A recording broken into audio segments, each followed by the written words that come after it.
मेरठ की घटना ने, मुस्कान नाम की उस लड़की ने समस्त नारी समाज को कटघरे में ला करके खड़ा कर दिया। समस्त विवाहित स्त्रियों को कटघरे में ला करके खड़ा कर दिया है। बुरा ना मानना, हमारी बात थोड़ी आपको बुरी लगेगी, कथा तो हम सुनाएंगे, पर हम एक प्रार्थना करें, आप अपनी बेटी को या बेटा को डीएम बनाओ या मत बनाओ, आईएएस आईपीएस इंजीनियर बनाओ या ना बनाओ, हमारी प्रार्थना है सबसे पहले उसे संस्कारवान इंसान बनाओ। कई लोगों ने कहा कि महाराज आपने उसको हंसी में टाल दिया। नीला ड्राम बड़ा फेमस है, अभी तो गूगल पर सर्च पर करो नीला ड्राम कहां मिलता है।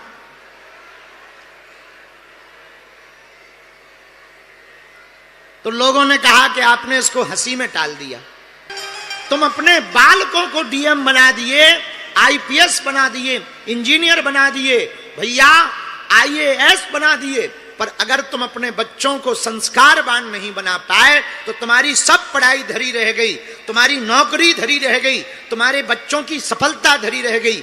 भैया पद के कद के बल पर वो पैसा तो कमा सकते हैं, रोटी कमा सकते हैं, पर जिंदगी जीना तो संस्कार से ही सीखा जा सकता है। तो इस मेरठ की घटना ने समस्त नारी समाज को कटघरे में लाके खड़ा किया। और सबसे विचित्र बात, बुरा ना मानना, सबसे बड़ी भूल ये है, हमसे किसी ने पूछा कि इसमें आप क्या मानते हैं, हमने कहा पंडित जी इस बेटी के इस कांड में सबसे ज्यादा भूल माता पिता के संस्कारों की है। बुरा ना मानना, मां बाप के संस्कारों की है। आप अपने बच्चों को टीवी सीरियल फिल्म पिक्चर दिखाओगे तो बच्चे ऐसे ही किलर सुसाइडर और लबेरिया के चक्कर में पड़ेंगे, पर रामचरितमानस पढ़ाओगे तो तुम्हारा बेटा राम बनेगा और बेटी सीता बनेगी। रामायण के आधार पर अगर जिंदगी जियोगे, स्वयं भी जियोगे और बच्चों को भी चलाओगे, तो भैया हम दावे के साथ कह सकते हैं आपके बालक परम आदर्शवान, परम संस्कारवान बनेंगे। रामचरितमानस वो सदग्रंथ है, जरा कभी रामायण को पढ़ना, राम वो है, आहा कभी विचार करना, राम और राम कौन है? राम और वो है जो भाई की संपत्ति हड़पने के लिए भाई को त्याग दे, और राम वो है जो भाई को गद्दी पर बैठाने के लिए राज सिंहासन को त्याग दे। ये रामचरितमानस है।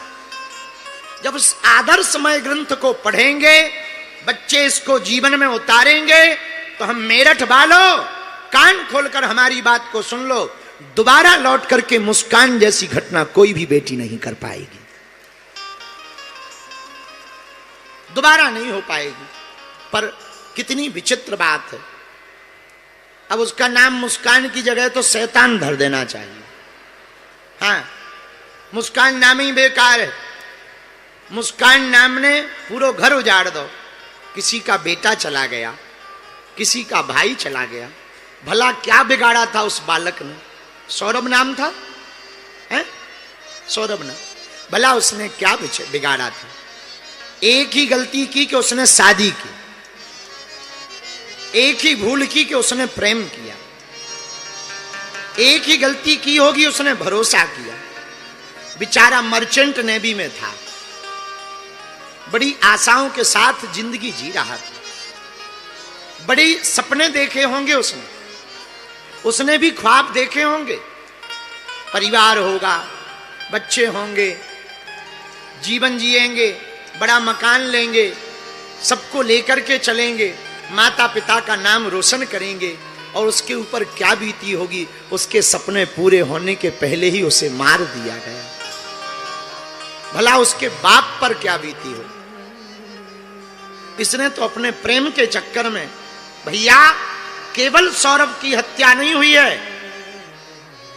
लाखों करोड़ों पत्नी पर भरोसा करने वाले पतियों की आशाओं की हत्या हुई, भरोसे की हत्या हुई है। सबको कटघरे में लाकर खड़ा कर दिया। लेकिन इसका मूल कारण वर्तमान में भारत में क्राइम बढ़ने का सबसे बड़ा कारण है संस्कारों की हीनता, संस्कारों से दूरी, टीवी सीरियल से कनेक्शन और रामचरितमानस से दूरी ही भारत में क्राइम बढ़ा रहा है। हम फिर प्रार्थना करेंगे, मेरठ वालों तुम हमारी कथा सुनो या ना सुनो, पर हमारी हाथ जोड़कर प्रार्थना है, अपने बेटा और बेटी को संस्कार देना मत भूल जाना। रामचरितमानस पढ़वाना मत भूल जाना, गीता के श्लोकों को पढ़वाना मत भूल जाना। हमारी एक और प्रार्थना, इत्र से अपने तन को मत महकाओ। इत्र से तन को महकाओगे तो वो कुछ दिन ही चलेगा, पर चरित्र से अपने तन को महकाओगे तो पूरे जीवन भर महकते रहोगे। निर्णय तुम्हें लेना है, इत्र से जीवन को महकाना है या चरित्र से। इत्र की महक कुछ घंटों की होती है, पर चरित्र की महक पूरी जिंदगी भर चलती है। और जोर से बोलो। लेकिन एक बात और, दूसरी चौपाई पढ़ो, पवन तनय संतन हितकारी, हृदय विराजत अवध। हनुमान जी पवन तनय है, पवन के पुत्र। पवन तनय वीर बजरंग बली हैं, लेकिन इनके अंदर एक गुण बहुत अच्छा है। बोले क्या? संतन हितकारी। इस बात का वर्णन हनुमान चालीसा में भी आया, साधु संत के तुम। हनुमान जी महाराज संतों के रक्षक हैं। मेरे प्रियजनों, मेरे पागलों, हनुमान जी संतों के रक्षक हैं तो राक्षसों के भक्षक भी हैं। वो राक्षसों का भक्षण करते हैं, मारते हैं, उनका दमन करते हैं, लेकिन संतों की रक्षा करते हैं। बोलो सीताराम। पर पूरी बात घुमा फिराकर हमें जहां से शुरू करनी चाहिए वो सुनो काम की बात। हनुमान जी पूरे जीवन भर लीलाएं करते हैं, पर कहीं पर भी अपने संस्कार को नहीं छोड़ते। लंका में जाकर के बिगड़ते नहीं हैं। कई लड़का वाले हमें मिलते हैं जो विदेश चले जाते हैं, तो हम पूछते हैं क्यों लड़को पीना क्यों शुरू कर दिया? बोले गुरुजी विदेश में रहते ना, हमका ठटरी के बारे, विदेश में रहते तो क्यों पीने लगे? धोखा हो गया। अरे भैया, दुनिया चाहे जितनी खराब बनी रहे, पर तुम बढ़िया बने रहो, कोई तुम्हारी संगति खराब नहीं कर सकता है। कभी चंदन को, सांप को देखना, चंदन का गुण देखना। दिन ना रात सांप चंदन में लिपटे रहते हैं, पर कभी क्या चंदन विष को व्यापता है? नहीं व्यापता ना। हाँ, ये महत्वपूर्ण नहीं है कि आप कहां रहते हो, महत्वपूर्ण ये है कि आप कैसे रहते हो। दो प्रसंग, दो पात्र रामायण के बहुत प्यारे हैं। एक तो मंथरा का, एक विभीषण का। राम के राज्य में रहकर के मंथरा सुधरी नहीं है, और रावण के राज्य में रहकर के विभीषण बिगड़ा नहीं। विभीषण रावण के राज्य में रहा फिर भी बिगड़ा नहीं, क्योंकि मंथरा राम के राज्य में रही फिर भी सुधरी नहीं। तो यह महत्वपूर्ण नहीं है कि तुम भारत में रहते हो या विदेश में रहते हो, मेरठ के पागलों, महत्वपूर्ण यह है कि तुम्हारे दिल में क्या बसता है, तुम्हारे संस्कार कैसे हैं। इसलिए आज की जब हम बात प्रारंभ कर रहे थे, तब हमने आपको सूत्र में कहा था, भैया दुनिया जीती जा सकती है संस्कार के बल से, जीती हुई दुनिया हारी जा सकती है अहंकार के बल से। अब आजकल संस्कार की तो पूछो मत। संस्कार तो ऐसे गायब हो गए जैसे डायनासोर विलुप्त हो गए। हनुमानी जी बचाए, किसी से कुछ कह दो तो मॉडर्न जमाने के नाम पर गाली और बकते। ये तो मॉडर्न जमाना है। अरे ठटरी के बरे, तुम्हीं को मॉडर्न जमाना आया, बाकी को नहीं आया। एक बात समझ लो,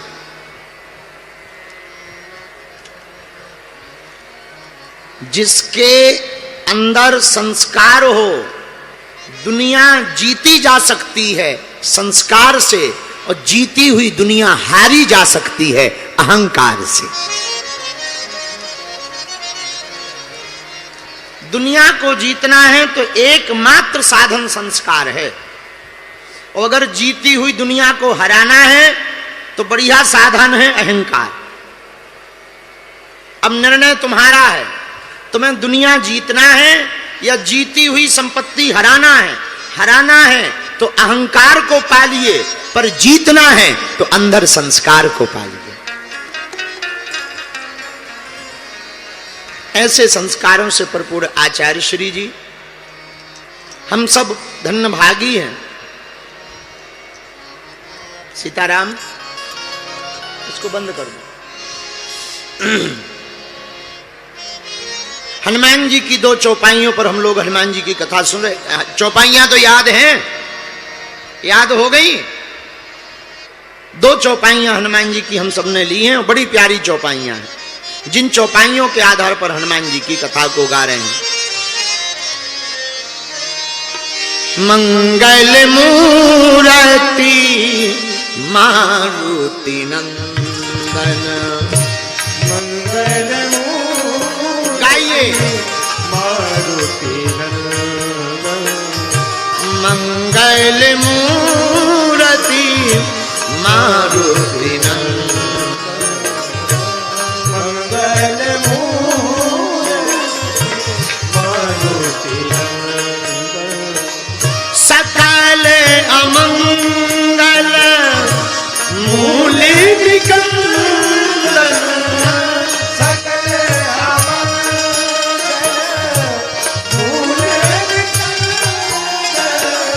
सकल अमंगल मूल निकंदन। गाइए।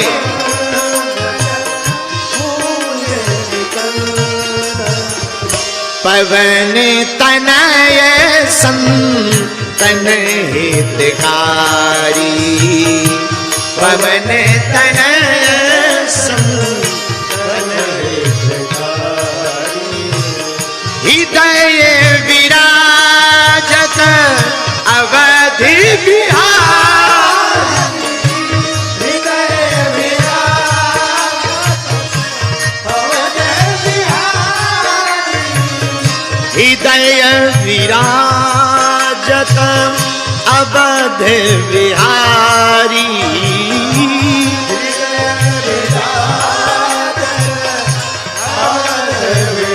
इसलिए गाइए, सीताराम सीताराम,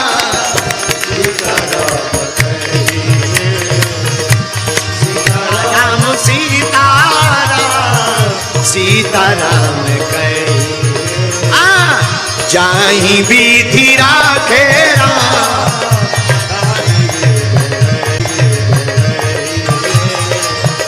जाहि विधि राखे राम। हनुमान जी महाराज का स्वरूप मंगलमय है, अमंगल का हरण करने वाले। अगर हनुमान जी की मूर्ति मंगलमय है तो हनुमान जी जिसके भवन में रहते हैं वो रघुनाथ जी भी मंगल भवन अमंगलहारी हैं। और कितना अच्छा जोड़ा है कि मूर्ति भी मंगलकारी और मंदिर भी मंगलकारी। अच्छा, ये जोड़ा तो छोड़ो, हनुमान जी का तो रूप नाम धाम ग्राम सब मंगल है। मेरे प्रियजनों, एक सज्जन हमें मिले, महाराज हनुमान जी ने क्या कहा? हमने कहा क्या कहा? बोले हनुमान जी ने कहा प्रात ले जो नाम हमारा, तही दिन ताही न मिले आहारा। जो सुबह सुबह हमारा नाम ले लेता है दिन भर भोजन नहीं मिलता। हमने कहा भैया एक दिन ट्राई करके देख लो, मिलता कि नहीं मिलता। देखो हनुमान जी का प्रातः काल नाम लेने से भोजन नहीं मिलता, ये अपवाद है। अरे भैया, जिनका रूप मंगलकारी हो, जिनका नाम मंगलकारी हो, जिनका जन्म भी स्कंद पुराण के अनुसार मंगलवार को हो, ऐसे अमंगल हरण करने वाले वीर बजरंग बली जो भी उनका ध्यान करेगा उसका मंगल ही मंगल होगा। पढ़ाओ, खूब पढ़ाओ, खूब बड़ा अफसर बनाओ, बड़ा बिजनेसमैन बनाओ, पर हमारी प्रार्थना है उनके अंदर दया रहे, उनके अंदर अपनी परंपरा का ज्ञान रहे, सनातनीय संस्कृति का भान रहे, अपने पूर्वजों की बताई हुई विधा का मान रहे।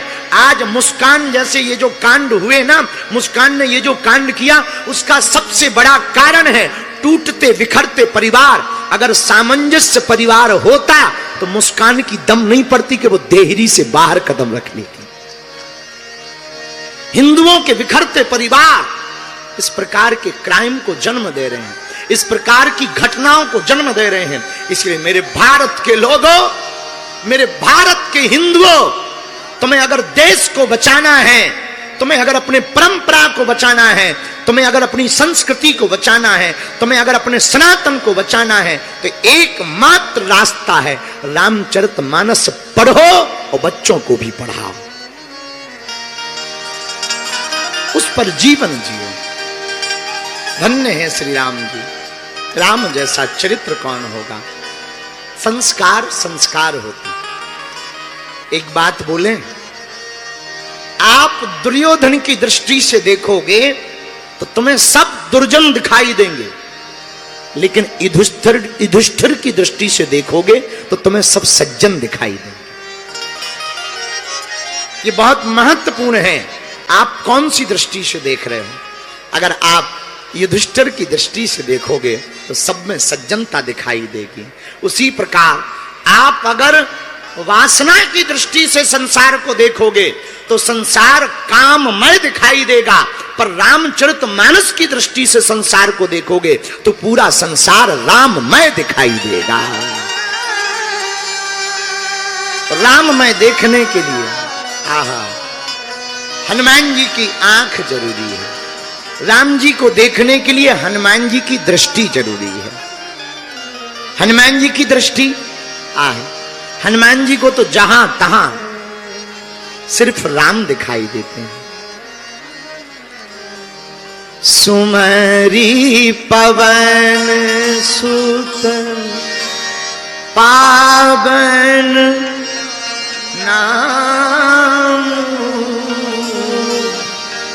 अपने बसी करी राखे। हनुमान जी को तो केवल राम दिखाई पड़ते। इतने तल्लीन श्री हनुमान जी राम राम में रहते। आहा, जब देखो तब सीताराम सीताराम सीताराम सीताराम सीताराम, और कोई बात नहीं, सीताराम सीताराम। एक बार नारद जी को बड़ी चिंता भई, तो नारद जी आए, महाराज आप एक बात बताओ, आप भगवान के सबसे बड़े भगत हो या हम या कोई और। हनुमान जी बोले भैया हम तो ज्यादा नंबर में पढ़ते नहीं है कि कौन 1 नंबर पे है कौन 2 नंबर पे है। आपको ज्यादा खुजली मची हो तो बैकुंठ चले जाओ, भगवान वहां एक रजिस्टर रखें,